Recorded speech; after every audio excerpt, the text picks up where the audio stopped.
एक लड़की की ये शर्त थी कि हम उस नौजवान से शादी करेंगे, हम उस नौजवान से शादी करेंगे जो मुझे बापर्दा रखेगा, जो मुझे, हाँ, हम शादी हर लड़का से नहीं करेंगे, हम उसी लड़का से करेंगे जो लड़का हमको पर्दे में रखेगा। पर्दे में रखेगा, पहले शर्त, पहले वो मेरी मंजूर कर ले, अगर वो पर्दे में रखेगा तो हम उससे निकाह करेंगे, जो नहीं रखेगा हम शादी नहीं करेंगे। एक नौजवान तैयार हो गया, शर्त को कबूल कर लिया, लड़की से निकाह हो गया और निकाह के बाद अपनी बीवी को लेकर आया। 1 साल तक वो लड़का अपनी बीवी को बिला जरूरत घर से बाहर नहीं निकलने, पर्दे में रखा। अल्लाह ने एक औलाद दी, घर के अंदर में एक लड़का पैदा हुआ। अब 1 साल के बाद ये नौजवान किसान था, खेत में काम करता था। ये नौजवान अपनी बीवी से कहने लगा कि देखो बच्चे की एक लड़का हो गया है तो थोड़ा खर्च बढ़ेगा, ऐसा करो हम खेत में काम करते हैं तो नाश्ता करने के लिए घर आना पड़ता है, दोपहर का खाना खाने के लिए घर आना पड़ता है तो वक्त ज़्यादा लग जाता है, ऐसा करो ना तुम खाना बनाकर हमको खेत में पहुंचा दिया करो तो थोड़ी आसानी हो जाएगी। बीवी बोली कि आप मेरे शौहर हैं, आपका हुक्म सर आंखों पर। वो खाना नाश्ता लेकर खेत जाती थी, पहुंचा कर चली आती थी। अब 1 साल तक ये सिलसिला चलता रहा। दूसरे साल में अल्लाह ने उसको दूसरी औलाद अता फरमाई, दूसरा बेटा। और कुर्बान जाओ, जब दूसरा बेटा पैदा हो गया तो ये नौजवान कहने लगा कि देखो अब तुम्हारे घर में बैठे रहने से काम नहीं चलेगा, और कुर्बान जाओ, इसलिए कि खर्च बढ़ गया, अब 2 बेटा हो गया है, अब हमारे अकेले कमाने से नहीं होगा, खेत में मेरे साथ तुमको भी काम करना होगा। बीवी बोली कि ठीक है, 1-2 महीना रुक जाइए, थोड़ा बच्चा थोड़ा सा क्या कहते मजबूत हो जाए, फिर मैं खेत में काम करने के लिए तैयार हूँ। और बीवी भी खेत में काम करने लग गई। 3 औलादे, 3 बेटा, जवान हो गया, बाप बूढ़ा, माँ बूढ़ी हो गई। एक रोज ये नौजवान जब बूढ़ा हो गया तो हंसने लगा, तो बीवी पूछी, अरे कने हंस जो की बोले? बोला मेरे बीवी वो तुम्हारे वो शर्त मुझे याद आ गई कि तुमने शर्त रखी थी कि हम उसी लड़का से शादी करेंगे जो हमें पर्दा में रखेगा। मेरी समझ में नहीं आई ये बात कि आखिर ये शर्त तुमने रखी क्या, इसका फायदा तो कोई नजरे नहीं आया। तो इसकी बीवी बोली, ओ इसका फायदा नजर नहीं आया? बोला नहीं। बोला अच्छा ठीक, यहीं बैठे रहिए। वो बड़ा बेटा को बुलाया और कुर्बान जाओ, औरत अपने सर का बाल खोली और शौहर को बोली कैसा कि ये रूम है, रूम के अंदर आप चले जाइए, दरवाज़ा अंदर से बंद कर ली। शौहर अंदर दरवाज़ा बंद कर लिया रूम के अंदर में। बीवी सर का बाल खोली और रोना शुरू कर दी। बड़ा बेटा को बोला ये कि बेटा अब्दुल्ला इधर आओ। माँ को रोते हुए देखा, बड़ा बेटा अब्दुल्ला आया। बोला कि अम्मा तू रोती क्यों है? बोला बेटा मत पूछो, तुम्हारा अब्बा बाल पकड़ पकड़ के मारा। तो बेटा अब्दुल्ला बोला कि अम्मा इसमें रोने वाली क्या बात है, अब्बा अगर माने होंगे तो तुमसे वो मोहब्बत भी तो करते हैं, सब्र कर लो ना, रोने की क्या जरूरत है। वो बेटा बोल के चला गया। फिर ये औरत रोने लगी, मझले बेटे को बुलाई। वो मझला बेटा आया, माँ कहने लगी कि बेटा देखो तेरे बाप का जुल्म देखो, इस उम्र में मुझे मेरे बाल पकड़ पकड़ के मुझे मारा है। तो मझला बेटा बोला कि मारा, आपको मारा, उसकी हड्डी पसली ये कर देंगे हम। बोला नहीं छोड़ दो। मझला बेटा चला गया। अब छोटे बेटे को बुलाई, देखा माँ को रहते हो, माँ रो रही। बोले बेटा मत पूछो, तुम्हारा अब्बा बहुत बेरहमी के साथ हमें मारा, बेटा पीटा बेटा। छोटका बेटा बोला कि तेरे बाप की ऐसी की तैसी, वो गया कहाँ बोलो हम, वो है कहाँ? बड़का लट्ठी उठाया, बोला है कहाँ? उसका तो ये पैरे नहीं रहेगा। माँ बोली कि ना बेटा छोड़ दो, बाप है और कुर्बान जाओ। बेटा चला गया। बीवी शोहर से बोली खोला दरवाजा। शोहर दरवाजा खोला। बीवी कहने लगी कि सुनो, शादी के 1 साल तक तुमने पर्दे में रखा, बड़ा बेटा पैदा हुआ। जब मैंने अपनी कहानी बड़े बेटे को सुनाई तो वो पर्दे में हुआ था, तुम्हारा पर्दा रखा। बोला कि अम्मा मेरे अब्बा अगर मारे हैं तुम्हें तो प्यार भी तो करते हैं, मोहब्बत भी तो करते हैं। वो पर्दे में हुआ था, तुम्हारा पर्दा रखा और कुर्बान जाओ मझला बेटा नीम पर्दे में हुआ था। नीम पर्दे में मैं नाश्ता लेकर खेत में जाती थी, मैं खाना लेकर खेत में जाती थी और कुर्बान जाओ उन्होंने हल्की फुल्की सुनाई और वो आपका वो भी पर्दा रखा। और सबसे छोटा बच्चा ये उस वक्त पैदा हुआ जब मैं खेत में काम करती थी और कुर्बान जाओ तेरे सारे पर्दे को उखाड़ के फेंक दिया। तो ये बूढ़े मियाँ बोले कि हाँ अब हमरो बात खोपड़ी में। अभी सच्चा वाकया 3 दिन पहले का वाकया अररिया जिला का, आप लोगों को मालूम होगा। और कुर्बान जाओ एक सास दामाद और सास ने मिलकर, अब बताइए कुर्बान जाइए, जहां बेपर्दगी आएगी वहां शैतान हावी हो जाएगा। एक बात याद रखना, अम्मा आयशा सिद्दीका रदी अल्लाह ताला अन्हा, अम्मा उम्मे सलमा रदी अल्लाह ताला अन्हा अल्लाह के रसूल सल्लल्लाहु अलैहि वसल्लम के पास में बैठी हुई थी। एक सहाबी आए, दोनों आंखों से नाबीना थे और कुर्बान जाइए अब्दुल्ला इब्ने मक्तूम रदी अल्लाह ताला अन्हु दोनों आंखों से नाबीना थे, दरबारे रिसालत में तशरीफ लाए। तो अल्लाह के रसूल सल्लल्लाहु अलैहि वसल्लम इरशाद फरमाते अम्मा आयशा से, आयशा अंदर चली जा। आयशा, अरे बोलो आओ आयशा। अम्मा आयशा कहती हैं कि या रसूल अल्लाह ये तो नाबीना है, ये नाबीना है, ये नाबीना है, ये हम लोगों को कहां से देखेंगे। तो अल्लाह के हबीब सल्लल्लाहु अलैहि वसल्लम ने इरशाद फरमाया कुर्बान जाओ आयशा वो नाबीना है, तुम तो नाबीना नहीं हो, तुम तो नाबीना नहीं हो, पर्दा करो अंदर चली जाओ, कुर्बान जाओ। अल्लाहु अकबर कबीरा वल्हम्दुलिल्लाहि कसीरा व सुब्हानल्लाहि बुकरतु वसीला। अभी अभी अभी ताज़ा घटना अररिया जिला का है। सास और दामाद ने मिलकर ओ नौजवान दोनों माँ और दामाद मिलकर बेटी का कत्ल कर दिया।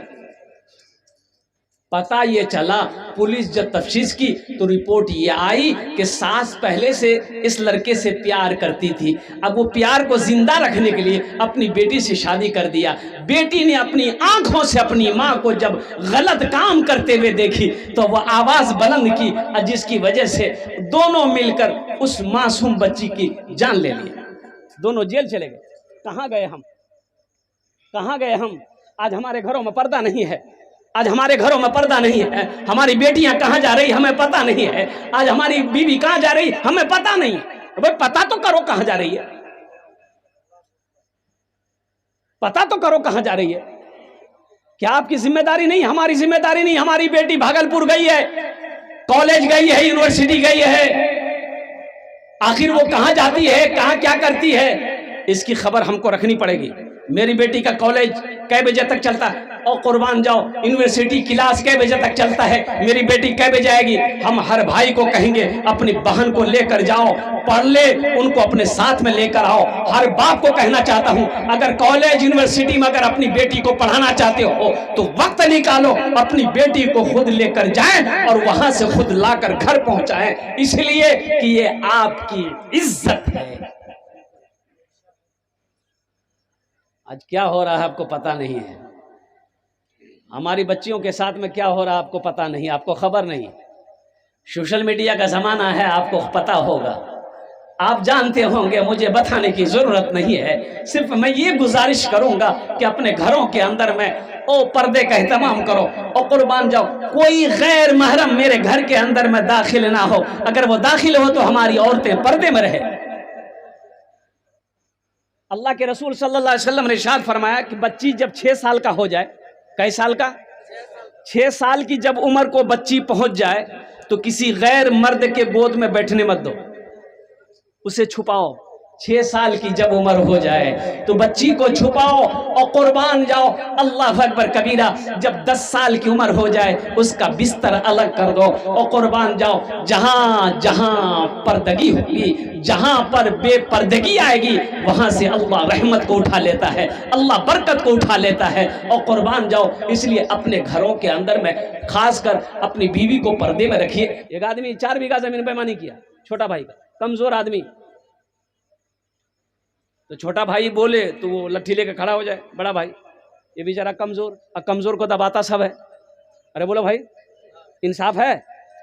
अरे बोलो इंसाफ है? इंसाफ होना चाहिए कि नहीं जी? अरे बोलो इंसाफ होना चाहिए, इंसाफ करेंगे। अच्छा इंशाअल्लाह। चूहेदानी में कौन रहता है? अरे चूहेदानी में कौन रहता है बोलिए ना? चूहा। साबुनदानी में? बच्चादानी में? पानदानी में? और मच्छरदानी में?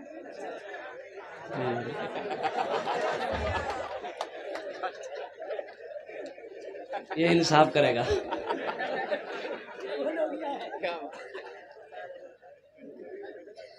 और लोगों ने समझाया छोटे भाई को कि बड़े भाई ने 4 बीघा जमीन बेईमानी कर लिया है, वो नहीं दे रहा है, ऐसा करो तुम पंच बिठाओ। मुखिया अमजद साहब को बोला गया, परिषद पार्षद साहब को बोला गया, सारे लोगों को बुलाया, वो सारे गांव वाले बैठे, भाई पंच बैठी, बड़े भाई को बुलाया गया कि भाई देखो ये तुम्हारा छोटा भाई है, इसकी जमीन तुम दे दो। अगर 8 बीघा जमीन है तो 4 बीघा तुम्हारा है, 4 बीघा इसकी है, तो इसकी जमीन दे दो। तो बड़ा भाई सुनता रहा, लास्ट में बोला कि सब बोल लिए? बोला हाँ हम लोग बोल लिए, इसकी ज़मीन तुम वापस कर दो। तो खड़ा हुआ, बोला देखिए मुखिया साहब, हम आपकी भी बात हमने समझ लिया, आपकी भी मानते हैं, सरपंच साहब आपकी भी मानते हैं, पार्षद साहब आपकी भी मानते हैं, गांव वाले आपकी भी मानते हैं, लेकिन हम ज़मीन नहीं देंगे। तो माने कहा? तो लोगों ने छोटे भाई को कहा कि छोड़ो सब्र कर लो, अल्लाह इसका इंसाफ करेगा। बोला हाँ सब्र के अलावा क्या है, और कुर्बान जाओ। ओहो अच्छा, हज का महीना आने लगा, ये बड़ा भाई हज की तैयारी शुरू कर दिया। ओहो जिस दिन हज में निकलना है, ओ पटना जाना है, ओ फ्लाइट पकड़ने के लिए, तो उस इलाके में और कुर्बान जाइए। एक अल्लाह वाले आलिम दीन थे, ये शख्स सोचा कि थोड़ा सा अल्लाह वाले से मुसाफा कर ले, दुआ ले लेंगे तो सफ़र आसान हो जाएगा। और कुर्बान जाओ, ओ मदरसा सुलेमानिया गया, और कुर्बान जाओ हज़रत के ऑफिस में गया, बैठा सलाम किया, बोला कि हज़रत मेरे लिए दुआ कर दीजिए। हम हाँ,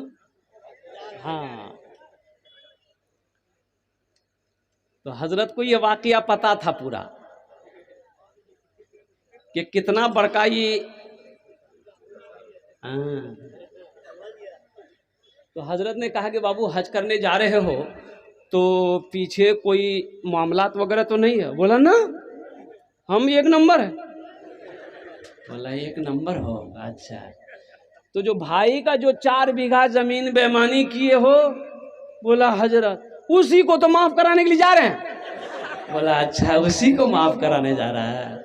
ऐ नादान, तू 1 हज की बात करता है, अगर 10 हज भी कर ले, 50 हज भी कर ले, 100 हज भी कर ले, कसम खुदा की अल्लाह उस वक्त तक तेरे हज को कबूल नहीं करेगा जब तक अपने भाई की बेईमानी की भी जमीन को वापस नहीं कर देगा। एक नौजवान, मैंने मौजू पे तकरीर की थी कि घर वालों को सलाम करो, नबी की सुन्नत है, और जो नबी करीम सल्लल्लाहु अलैहि वसल्लम की एक मुर्दा सुन्नत को जिंदा करेगा, अल्लाह उसे 100 शहीदों का सवाब अता फरमाएगा। तो एक नौजवान ने पूछा कि हजरत ये बात तो सही है कि घर के अंदर में जाएंगे तो सलाम करेंगे, तो घर में तो हमारा मेरी माँ नहीं, माँ मर गई, बाप नहीं है, बाप मर गया, भाई भी नहीं है, बहन भी नहीं है, खाली मेरी बीवी है, तो बीवी को सलाम कैसे करेंगे?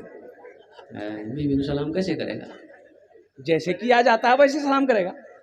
अरे अस्सलाम वालेकुम व रहमतुल्लाह बोलना बीवी को। बोला कि हजरत बीवी को सलाम करेंगे सर पे चढ़ जाएगी। या अल्लाह, बीवी सर पे चढ़ जाएगी। और कुर्बान जाओ, अल्लाह के हबीब सल्लल्लाहु अलैहि वसल्लम जब अपने घर के अंदर में तशरीफ ले जाते, सरकार की ये अमल हमेशा रहा कि आप घर के अंदर में दाखिल होते, अपने अज़वाज मुतहरात को आप क्या कहते हैं कि सलाम करते। कुर्बान जाओ, अपने घर वालों को सलाम करते। तो मेरे बच्चों, नौजवानों, इंशाअल्लाह अपने अखलाक को अच्छा बनाइए, अपने अखलाक को अच्छा बनाइए, इंशाअल्लाह अपने किरदार को अच्छा बनाओ। इंशाअल्लाह अल्हम्दुलिल्लाह जहाँ पर मोहब्बत होगी इंशाअल्लाह वहाँ पर रहमतों का नुज़ूल होगा। अल्हम्दुलिल्लाह। गर खुदा बुला लेता मुस्तफ़ा की नगरी में, मुस्तफ़ा की नगरी में, गर खुदा बुला लेता मुस्तफ़ा की नगरी में, गर खुदा बुला लेता मुस्तफ़ा की नगरी में, गर खुदा बुला लेता, गर खुदा बुला लेता मुस्तफ़ा की नगरी में, मुस्तफ़ा की नगरी में, सर के बल चला जाता मुस्तफ़ा की नगरी में, मुस्तफ़ा की नगरी में। बस वही तो जाते हैं जिनको वो बुलाते हैं, जिनको वो बुलाते हैं। बस वही तो जाते हैं जिनको वो बुलाते हैं, जिनको वो बुलाते हैं। हर कोई नहीं जाता मुस्तफ़ा की नगरी में, मुस्तफ़ा की नगरी में। इंशाअल्लाह बहन का हिस्सा देंगे और इंशाअल्लाह बहन आए खुश करके अपने घर से उसे तोहफे तहत देकर अल्हम्दुलिल्लाह भेजेंगे। अल्हम्दुलिल्लाह शादी हो जाए, और शादी जब तक बहन की ना हो और कुर्बान जाओ, बड़ा भाई हो छोटा भाई हो, अल्हम्दुलिल्लाह अपनी बहन का इज्जत करना। और जब निकाह हो जाए किसी की बेटी को बीवी बनाकर अपने घर में लाना तो अपनी बीवी को इज्जत देना इंशाअल्लाह। अच्छा, अल्लाह के रसूल सल्लल्लाहु अलैहि वसल्लम ने इरशाद फरमाया, जो शरीफ आदमी होगा वो अपनी बीवी को इज्जत देगा, और कुर्बान जाओ जो कमीना होगा वो अपनी बीवी को जलील करेगा। वो शरीफ आदमी है जो अपनी बीवी को इज्जत देता है, वो शख्स कमीना है जो अपनी बीवी को जलील करता है। और कुर्बान जाओ ताने देना, उनकी माँ बाप, बीवी के माँ बाप को गाली देना, और कुर्बान जाओ ओ बीवी को कोसना, और कुर्बान जाओ बीवी को मारना पीटना, ये कहाँ का मर्दानगी है, ये कहाँ की मर्दानगी है, ये कहाँ की बहादुरी है। और कुर्बान जाओ मेरे बच्चों, नौजवानों, घर सिर्फ पैसों के सिक्कों से नहीं चलते और सोने चांदी से नहीं चलते। कुर्बान जाओ घर अच्छे अखलाक से चलता है, अच्छे अखलाक से चलता है। और कुर्बान जाओ घर के अंदर जब दाखिल हो, सुनो, बाहर के मामलात बाहर में रखो, बिजनेस का टेंशन बाहर, दुकान का टेंशन बाहर, सारे मामलात बाहर रखो, लेकिन जब घर के अंदर में दाखिल हो और कुर्बान जाओ अपने अखलाक को बुलंद करो, चेहरे पे मुस्कुराहट हो, घर के अंदर में दाखिल हो घर वालों को सलाम करो। ये नबी की सुन्नत है, घर वालों को सलाम करो। एक शायर बोला, क्या एक बार नात लिखनी ना, सरकार मदीना बुला लिया। बोला अच्छा, बोला फिर, बोला दोबारा नात लिखे, फिर दोबारा सरकार मदीना बुला लिया। बोला अच्छा, बोला तीसरी बार नात लिखे, फिर सरकार मदीना बुला लिया। एक आदमी बोला कि कभी हमद लिख के देखो, अल्लाह वहीं बुला लेगा।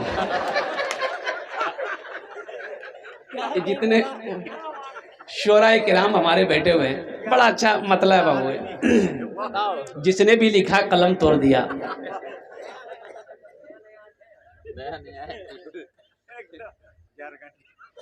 बिलाल तुझे पर, क्या कहने, बिलाल तुझ पर निसार जाऊं,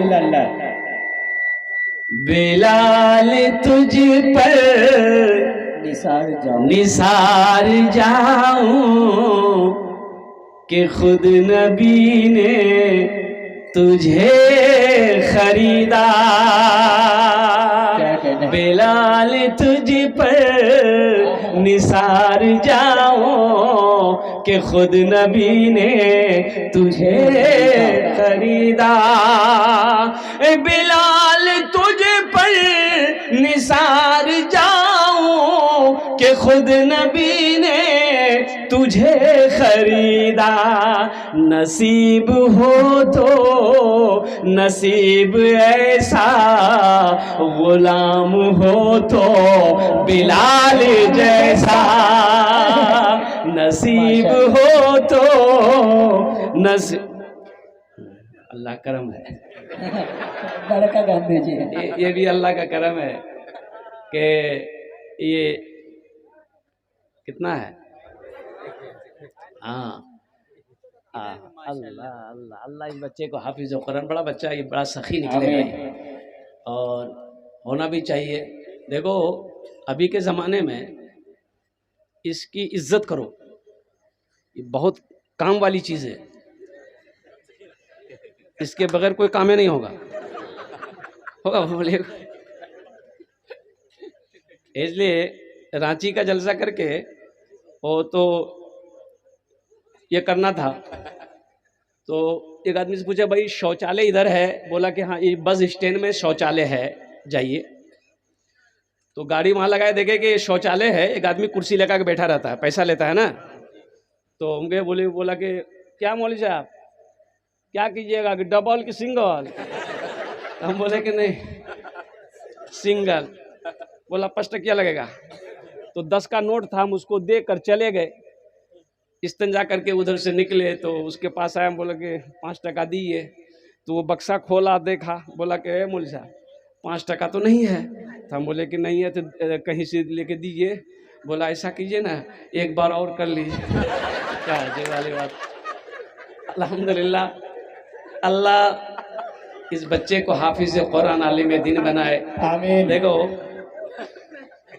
मौलाना अब्दुल रशीद गंगवी रहमतुल्लाह अलैह पैसे को बायां हाथ नहीं लगाते थे। आपसे पूछा गया कि हजरत आप बायां हाथ पैसे में रुपए में नहीं लगाते हैं, आपने फरमाया ये अल्लाह का रिज्क है, ये अल्लाह का रिज्क है, इसलिए मैं बायां हाथ नहीं लगाता हूं।